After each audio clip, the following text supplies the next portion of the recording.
পত্র জমা দিয়েছেন এবং আমি তা গ্রহণ করেছি। প্রধানমন্ত্রীর পদত্যাগ ও বৈষম্য বিরোধী ছাত্র আন্দোলনে সৃষ্ট পরিস্থিতিতে আজ বঙ্গভবনে 3 বাহিনীর প্রধান এবং বিভিন্ন রাজনৈতিক দলের নেতৃবৃন্দ, সুশীল সমাজের প্রতিনিধি ও বৈষম্য বিরোধী ছাত্র আন্দোলনের কয়েকজন সমন্বয়কদের সাথে আলোচনা হয়।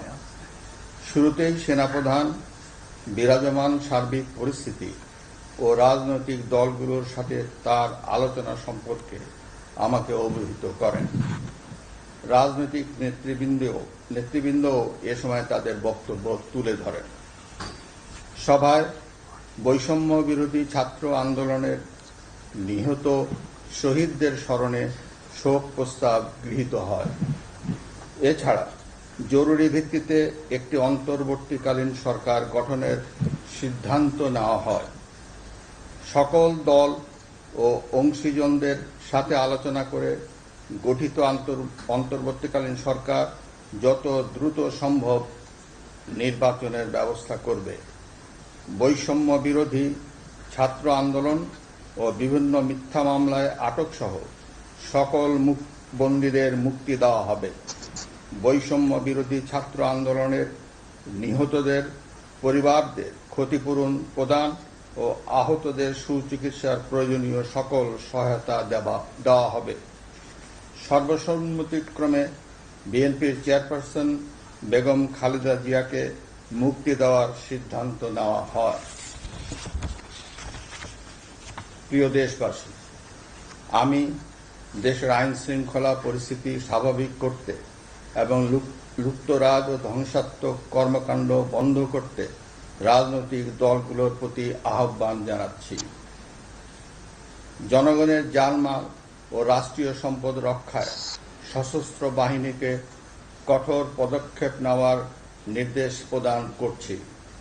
সাম্প্রদায়িক সম্প্রীতি ও সংখ্যালঘুদের নিরাপত্তা নিশ্চিত করতে এবং সরকারি সম্পত্তি রক্ষায় সকলকে এগিয়ে আসার আহ্বান জানাচ্ছি। দেশের অর্থনীতি, প্রশাসন ও শিল্প কলকারখানা চালু রাখার লক্ষ্যে সকলকে কার্যকর ভূমিকা রাখার আহ্বান জানাই। ছাত্র নেতৃবৃন্দ ও শিক্ষকদের সাথে আলোচনা সাপেক্ষে অতি শীঘ্রই শিক্ষা প্রতিষ্ঠানগুলি খুলে দেওয়া হবে। এছাড়া যারা হত্যা ও সহিংসতার সাথে জড়িত নিরপেক্ষ তদন্তের মাধ্যমে তাদেরকে আইনের আওতায় আনা হবে। গণপ্রজাতন্ত্রী বাংলাদেশের সংবিধান অনুযায়ী অনতি বিলম্বে বর্তমান সংসদ বিলুপ্ত করা হবে। দেশের সকল অফিস আদালত আগামীকাল থেকেই স্বাভাবিকভাবেই চলবে।